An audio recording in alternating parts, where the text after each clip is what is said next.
So I just figured out a completely new way to play the solo and solo blue, which I wish I had tried out years ago.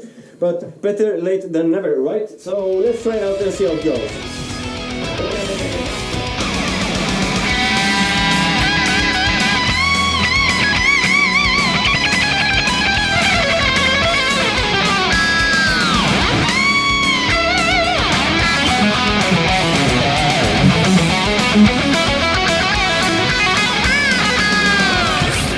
So, what did I change? Well, so the tricky lick in the original is this. So, when I get here, that fucking part is fucking ridiculous.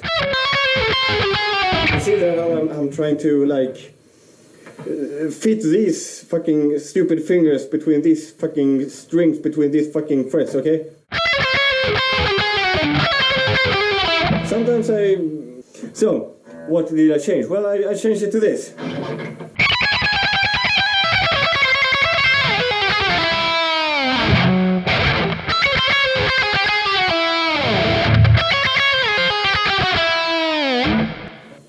How simple is that? Even a toddler could play it.